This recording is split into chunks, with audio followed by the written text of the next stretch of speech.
Update 3.5 is out, so that means more new weapons and refinements. This time we have 4 new weapons for Stahl, Sully, Lukas, and Faye. You can pick these up by getting these units to 5-star rarity and then learning the weapons for just SP. If you want these special upgrades, you'll need to spend a lot of Divine Dew, which is pricey. We'll cover what each of them does and talk about some skill options for builds so you have a better idea on whether you want to spend the investment on these units. We have a good amount of variety, so let's get started. Stahl and Sully follow in the footsteps of Cain and Abel, with Stahl getting the Panther Sword and Sully getting the Bull Spear. Despite the names, these weapons are a good bit different than Cain and Abel's unique weapons, so make sure you don't mix them up. The Panther Sword and Bull Spear are 16-mite weapons, and to simply put, they are Triangle Adept gem weapons. That means they carry the effects of Triangle Adept 3, making them much stronger against one color type but super weak to another. Unique gem weapons definitely have a stigma among a lot of players. Some hate them while others love them, which is hilariously appropriate considering Triangle Adept is also very one-sided. Now regarding the special upgrade, it is similar to Cain and Abel's refines but with a twist. If Stahl or Sully are next to cavalry allies within 2 spaces that use swords, lances, or axes, and a foe initiates combat, then they get to attack twice. Attacking twice refers to the Brave effect, not a follow-up attack, which is very important to understand. Basically, Cain and Abel's weapons work on the player phase while Stahl and Sully's work on the enemy phase. This is interesting because you have to meet the Sword, Lance, or Axe Cavalier within 2 spaces requirement, and for enemy phase baiting, this is super easy to achieve. Unless you are forced to split apart, keeping the team together is usually how this game plays out since the maps aren't that big. Because Stahl and Sully also get the double attack on the enemy phase, they join a very small club of units who can pull off quad attacks on the enemy phase. We've already seen a gem weapon with double attacks from Paula's unique weapon, and because of Triangle Adept, she can definitely take out green units in those 2 attacks. Stahl and Sully can easily take a hit if you pit them against their advantageous color, and then finish the enemy with their 2-hit counter. It's honestly not a bad strategy, and if you like playing the simple bait the enemy with triangle advantage unit, then these are great weapons. For skills, let's start on the left first with a pure enemy phase style. Only getting the double attack on the enemy phase means you can use defensive stat boosters like bond skills or stand skills. Getting extra attack is always nice, but can be overkill against a weaker color thanks to Triangle Adept. That being said, Stahl can pull off a physical tank setup decently well, and he can defend against red sword units while retaining that strong advantage over green units. Even though Stahl shouldn't be taking too much damage if you fight the right enemies, Vantage is a nasty skill with double attack abilities. When Vantage procs, Stahl and Sully get to use their 2 hits first, which can secure kills before the enemy gets to do anything. Switching over to the right hand side, Sully may not be as great as a physical tank as Stahl, but she has a way higher base speed stat. If you don't want to let that go to waste, she can afford to run mixed phase setups by using player phase skills while relying on her double attacks on the enemy phase. Brazen skills are nice for this since they grant huge stat boosts for both phases, and Sully especially really needs the extra attack. Fury plus Desperation plus a Brazen Seal is one of my favorite combos, but as we mentioned earlier, you could instead opt for Vantage too. Fury plus Vantage is an old school setup, and with the 2-hit counterattack, it works really nice here. Desperation does add some player phase power though, so feel free to experiment. Now for the center column, I want to discuss some generalist skills. First off, I have to mention Quick Riposte because it guarantees the enemy phase quad attack, a very potent skill, and it can go in the B slot or Sacred Seal slot. Distant Counter is an option you see on gem weapons, but it is very expensive. Sully has some workable res if you want it to be a blue version of Titania. The Distant Counter plus Vantage build would be pretty nice too. Another popular skill for gem weapons is the breaker skills, mainly because they add more coverage to potential threats. For example, Stahl can handle green units like axes, but with Swordbreaker equipped, he would also gain an advantage against some red units too. Last, let's talk about Cancel Affinity. So some people have used this skill on Paula's White Wing Blade because it cancels out the Triangle Adept effect. That means Paula gets to unleash her destructive quad attacks with a 16-mite weapon on blue units too, without as harsh of a penalty. Stahl and Sully can do the same thing, but I wouldn't say it's the best use of a B skill. Personally, I just let another ally cover their color weakness, but I wouldn't rule out being able to cancel Triangle Adept while keeping the double attack effect. For example, a Stahl decked out in lots of defense increasing skills could use Cancel Affinity and Quick Riposte to tank and spank any physical damage foes. Overall, I think Stahl and Sully have a great special refine on their weapons, but the base Triangle Adept effect will be a turnoff for some players. Paula faces a similar dilemma, but she can make things work, so I don't see why Stahl and Sully can't do the same. I think builds will vary a lot, especially since the 2 of them are a bit varied in terms of stat lines. Gem weapons plus double attack counterattacks make for super good enemy phase units in my opinion. You just need to fight the right color. Stahl and Sully were never the craziest units out there, and spending Divine Duo on them probably isn't high on many players' to-do list. If you like the duo, I do think they are fine with some high investment, but that pretty much applies to any unit in this game. Next up we have Lukas, who gets the Daybreak Lance. It's a 16-man weapon that accelerates special trigger, aka it's a stronger slaying lance. Simple but effective. For the special upgrade, Daybreak Lance gets if foe initiates combat, grants attack and defense +4 during combat. So this is a basically sturdy stance 2 and is perfectly fine for Lukas. I do like Lukas a lot because he's a very simple physical damage tank. High HP and defense lets him soak up damage, and he has good attack to retaliate too. The Daybreak Lance is not a huge game changing weapon for Lukas, and it pretty much just lets him do what he does best a little bit better. If you use Lukas as a physical damage tank, this is a simple but good upgrade for him.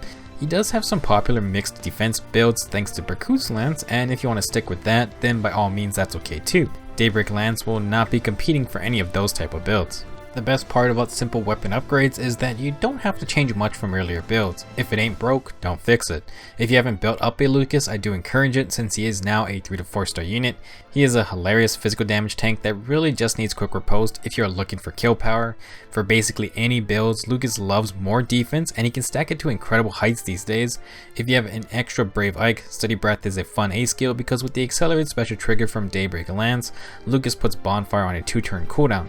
Tank 1 hit, and with Steady Breath, Bonfire is instantly ready, and Lukas can retaliate it with on his first counter.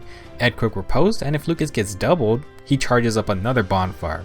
For Sacred Seals, attack and defense bond is great, especially with Daybreak Lance's refinement, already adding extra attack and defense.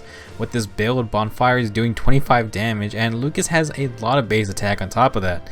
It's fun, and Lukas can take out squishier units at one hit, but he won't be fully protected. If you want to make Lukas an unkillable physical damage god, then Steady Stance 4 is what you want. +8 defense when attacked, and the guard effect is so stupid. With that skill and upgraded Daybreak Lance, Lukas will hit 50 defense already and slow down special charges. Quick Riposte is an obvious choice once again, but if you want to be extra annoying, skills like Double Close to cancel enemy field buffs or Attack Smoke to debuff whole teams can be fun to try out too. A defense wave buff would be nice to self buff for more defense, and running an ally with chill attack would be effective too.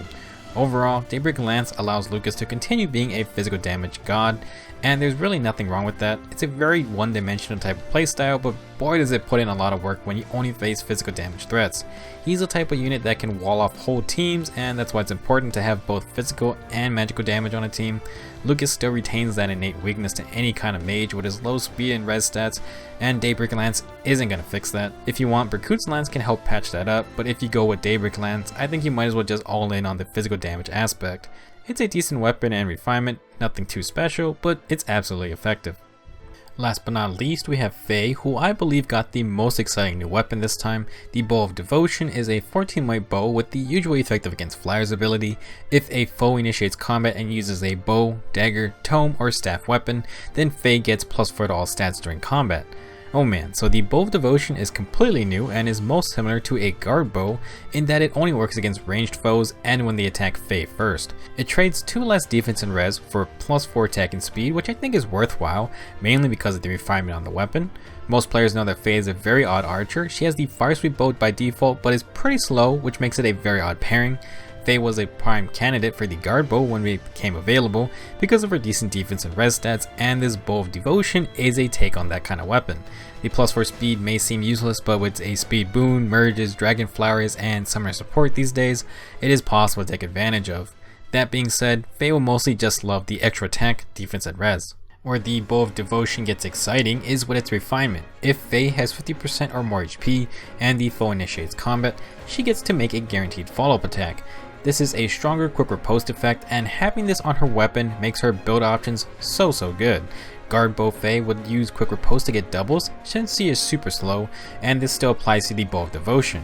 Quick riposte plus the extra stat boost is fantastic, and this is a perfect new weapon for Faye, especially if you love defensive archers. So for builds, I do want to start off with the basic game plan for Faye. You pretty much just want to stack defense and res to tank all the ranged enemies she have to face. With the quick riposte upgrade, assuming Faye gets doubled, she can proc Iceberg on her second attack or fully charge up at Glacies. Obviously, distant defense will be a great skill for the Bow of Devotion, but there are other options such as Mirror Stance or a Bond skill. Chill attack can be really nice, although Faye has some other really strong B skills to choose from now. Now, the simple build to go after is just Distant Defense 4 in the A slot and Distant Defense 3 in the Sacred Seal slot. Those two skills plus Bow of Devotion grants Faye plus 18 defense and res against ranged enemies, which is just crazy. Distant Defense 4 also grants the dual ranged effect to cancel enemy field buffs, and Faye is now free to run guard in her B slot to prevent special charging, giving Faye defense and res field buffs and have chill attack support to truly create a monster ranged tank. Bow of Devotion is so good because Faye can get a ton of good effects now. Quick Riposte, Guard, and Dual Ranged are 3 amazing defensive abilities, and she's getting so much defense and res too. Distant Defense 4 is not easy to get, but boy is it a juicy skill for any Faye build. Another hard to get skill is the new Warding Stance 4 from Fallen Recruit. This skill grants plus 8 res against any foe and grants guard with no HP requirements. You do lose a bunch of defense, but I think having guard is very valuable on tanks like Lukas or Faye, because when you're that tanky, specials are going to be the only major thing damaging them. For Faye, she may now be a decent user of Null Sea Disrupt. This skill is somewhat niche, but can be extremely useful in Aether raids, where Brave Veronica and Dazzling Staff units are somewhat common. Faye can stop Veronica in her tracks, and even Fire Sweep Bow users like Brave Lyn. Null Sea Disrupt can work with Distant Defense 4, but you lose out on a guard effect. If you want to use this skill, you have an interesting trade-off between Warding Stance 4 or Steady Stance 4 and Distant Defense 4. That being said, Null Sea Disrupt isn't exactly universally useful. It can be good in Aether raids, but in other modes, maybe not so much. Guard is fantastic against any range threat Faye will face, and if you don't need Null Sea Disrupt, you would of course go with Distant Defense 4. Overall, Faye's Bow of Devotion is a much better weapon than her default Fire Sweep Bow. It's also a good upgrade to her usual guard bow builds because of that sweet quick riposte refinement. Running double distant defense skills is great, and we have 2 reward units with the A skill version. Getting Distant Defense 4 will be best, but even without it, Faye can still be a solid defensive archer. Now is a great time to try and build her up. That wraps up our update 3.5 new weapons and refinements. Are you interested in any of these new weapons, and will you be using them with their special upgrades? Unfortunately, I don't expect to see a lot of Stahl and Sully's new refines, but I do think they have potential. Lukas got a small upgrade if he stuck with a Sling Lance, and he'll continue to be a great physical tank. Meanwhile, Faye got an amazing new weapon, one that suits her so much better.